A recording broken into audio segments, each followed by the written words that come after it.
Chuck Norris stood there quietly. Jimmy Kimmel welcomed him with a grin, but the moment Chuck walked on stage, the tone tightened. No swagger, just still strength, the kind that doesn't need to prove anything. The audience gave polite applause, expecting a light interview with an action legend-turned-teacher figure. Instead, they met something different, guarded focus, not banter. The studio felt smaller, more fragile. Laughter lights flickered faintly, uncertain now.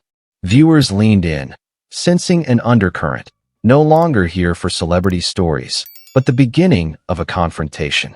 Because Jimmy's very first question wasn't about films or roundhouse kicks. It was about legacy, reputation, and that's when the quiet tightened around the seams. Jimmy leaned back in his chair, flipping the next cue card as if it were harmless, but the smirk said otherwise. "So Chuck," Jimmy began, "people used to see you as a hero. But lately, your political views have raised some eyebrows. You ever worry you've become less relatable?" Chuck's jaw didn't move at first. He blinked once, slowly, then turned slightly in his chair to face Jimmy more directly. "I didn't come here to be relatable," Chuck said. "I came here to speak my mind. That used to be called honesty." Jimmy gave a short laugh, hoping the audience would follow. Only a few chuckled. The rest waited. Chuck continued, "You asked me on this show. If you wanted a puppet, you invited the wrong guy." The silence grew thicker. Jimmy smiled again, but now it looked more like defense than charm.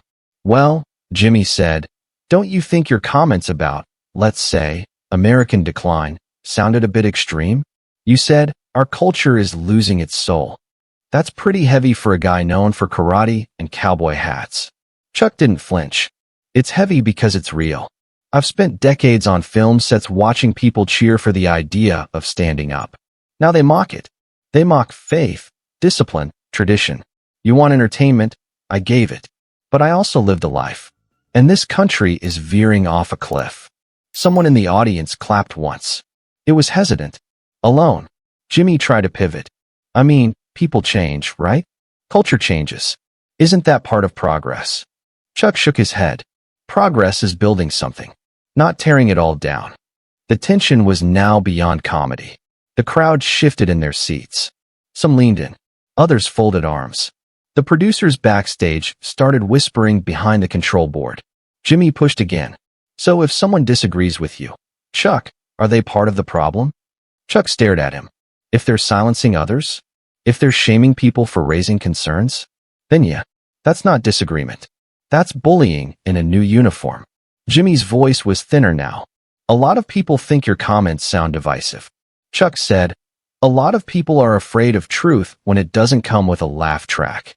He paused, then looked directly at the audience. "And if speaking plainly costs me an invitation to sit on couches like this one, then so be it." Before Jimmy could respond, Chuck slowly leaned forward, hands clasped in front of him. "But don't pretend this show is about truth. It's about applause, safe opinions, easy outrage." The studio was so still, even the air conditioning felt louder. Jimmy opened his mouth, but nothing came. And what Chuck said next would decide the rest of the night. Chuck Norris didn't raise his voice. He didn't need to.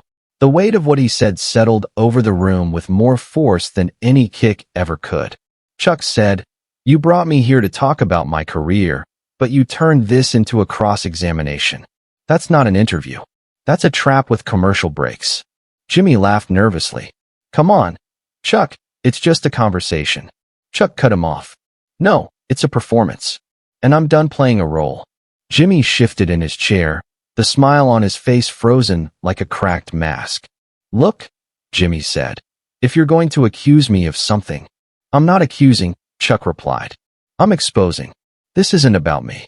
This is about a media culture that rewards ridicule and calls it courage." A low murmur ran through the audience. One woman in the second row leaned forward, eyes wide. A man near the back stood, then sat back down quickly, unsure of what to do. "You need to understand something before we go any further. This wasn't just an awkward celebrity interview. This wasn't just another late-night gaffe. What happened on that stage exposed a deeper truth about how we treat people we pretend to admire. And what Chuck did next wasn't part of any script. So before they pull this footage or edit it into something safe, hit that subscribe button. We bring you the unfiltered moments they don't want you to see. The raw exchanges that show who people really are when the cameras forget to lie. Subscribe now, because what Chuck does next, they'll try to bury it. Chuck turned back to Jimmy. You want to talk about divisiveness? Chuck said, try living a life where every time you speak, someone in your industry tells you to shut up, to smile, to keep it light. I'm not here for light. I'm here for clarity. Jimmy tried to regain control. Chuck, let's just reset. Let's go back to the movie. Your latest one. I'm not here to sell a film, Chuck said. I'm here because you asked me to be. And I'm not going to sit here and be painted as some relic. Jimmy forced a smile. Nobody said relic. Chuck leaned in, eyes locked on Jimmy's. You said used to be a hero. That's your framing. You want to make me smaller so your audience feels smarter. That line hit like a thunderclap. The audience was dead silent now. Even the crew had stopped moving. Jimmy stood up, microphone still clipped to his jacket. Chuck, maybe it's best if we wrap this up. Chuck stood too, but not with anger. With clarity. I've got nothing to wrap up, Chuck said. You invited me here. I gave you truth. If you didn't want that, you should have booked someone else. Jimmy was speechless. Chuck took one slow step toward the edge of the set, then turned back. To every person watching, Chuck said, this isn't about politics. This is about courage. You don't have to agree with someone to let them speak. And if we lose that, we lose everything. Then, without another word, Chuck walked off. No music played. No laughter followed. Just the sound of one man refusing to be boxed into someone else's narrative. And what happened after the cameras stopped rolling would prove Chuck's words more than anyone expected. The cameras cut to commercial, but the tension didn't fade. In fact, it grew heavier, sharper. Jimmy stood at the edge of the stage, his microphone muted, eyes darting toward the producers who were suddenly whispering furiously into headsets. The audience stayed seated, waiting for something, anything, to explain what they had just witnessed. Backstage, Chuck Norris removed his mic pack with steady hands. A young stagehand approached him, unsure whether to speak. Chuck looked at him and said quietly, don't worry, son. You're doing your job. I just did mine. In the control room, the director asked if the footage should be edited. A producer shook her head. Too late, she said. It's already being clipped. Phones were up. This is everywhere now. And she was right. By the time Jimmy returned from commercial, social media had exploded. Clips of the exchange were going viral under hashtags like #ChuckSpeaks and #TruthOnSet. Jimmy tried to recover. He joked weakly, saying, well, that was something. Chuck Norris doesn't do interviews. He does interventions. A few audience members laughed, but the sound felt thin, like a curtain drawn too late. Someone shouted from the audience. He was right. Jimmy looked up, startled. Another voice echoed. You always do this to people who don't play along. The audience wasn't in his control anymore. Whatever script had been written was gone now. Meanwhile, back in the hallway, Chuck stood near the exit doors, not leaving yet. A camera operator came up quietly and said, you said what a lot of us think, but are too scared to say. Chuck nodded once. Fear's not the enemy, he said. Silence is. A crew member asked, do you regret coming? Chuck answered without pause. No, but I regret thinking I'd be treated with basic decency. The show continued live, but the energy had shifted. Even the guests that followed Chuck seemed uncomfortable, measuring their words, avoiding anything that could spark confrontation. Later that night, Jimmy addressed the incident on his social media. His post read, I've always believed in free speech and passionate dialogue. I respect Chuck Norris and wish him well. The comments weren't kind. One viewer wrote, respect isn't inviting someone on your show and trying to humiliate them. Another posted, Chuck didn't lose it. He just refused to play by Hollywood's rules. Within 24 hours, the interview had become the most watched segment in the show's history. Not because it was funny, not because it was viral, but because it was real. Networks replayed it. Commentators debated it. Some called Chuck a hero. Others called him thin-skinned. But for millions watching, it wasn't about agreement. It was about dignity. It was about drawing a line and saying enough. A week later, Chuck gave a short interview to a small independent news outlet. He said, I didn't go on Jimmy's show to argue. I went to share a piece of who I am now. But they only wanted the past version of me. The one that kicks, not the one that speaks. He paused. Sometimes, silence keeps peace. Other times, it keeps people comfortable in their cruelty. That clip went viral too. Chuck Norris had walked off a stage, but what he left behind wasn't silence. It was a challenge to every viewer, to every host, to every show that values spectacle over substance. The question wasn't, what happened to Chuck? The question was, what are we allowing to happen to each other? The fallout didn't stop. In the days following the broadcast, news outlets scrambled to get Chuck Norris on camera again, but he declined every request. He had said what needed to be said. He wasn't interested in rehashing it for ratings. But the moment had taken on a life of its own.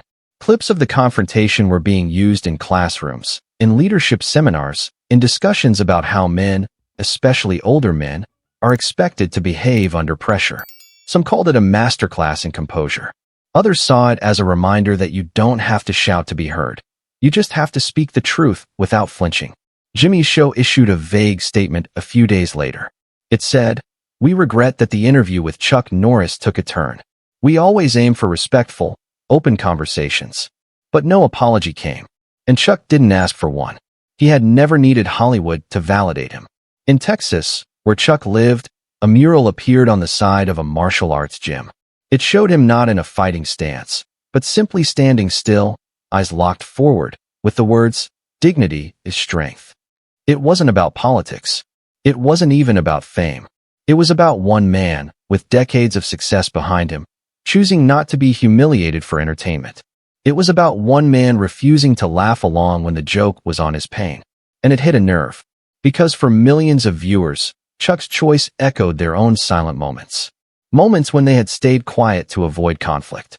Moments when they had smiled through condescension. Moments when they had let someone else define the terms of their worth. Chuck changed that. Just by standing up. Just by walking off. Jimmy, meanwhile, tried to pivot. His next episodes leaned lighter, less confrontational. But the audience noticed. Viewership dipped. People said the show had lost something. Not because Chuck left, but because Jimmy had exposed how much of the show's tone relied on subtle cruelty. Weeks passed. The internet moved on. New controversies took the spotlight. But the footage of Chuck's walkout remained, quietly circulating.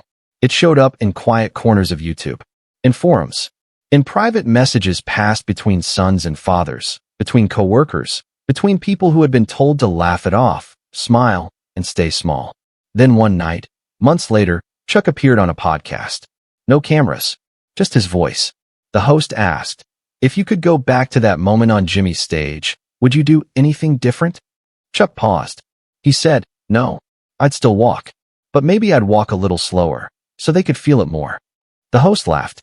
Chuck didn't. He continued, "Not everything needs to be a performance. Some things just need to be real." That night, I wasn't a celebrity. I was a man who had drawn a line. And that was the legacy of the moment. Not just the confrontation, not just the walkout, but the line. A quiet, immovable line that said, "You don't get to rewrite my story. You don't get to mine my life for your punchlines. You don't get to decide what version of me gets to speak." Chuck Norris didn't storm off a stage. He reclaimed it. Not with fury, not with spectacle, but with truth. And that truth echoed louder than any laugh track could ever hope to.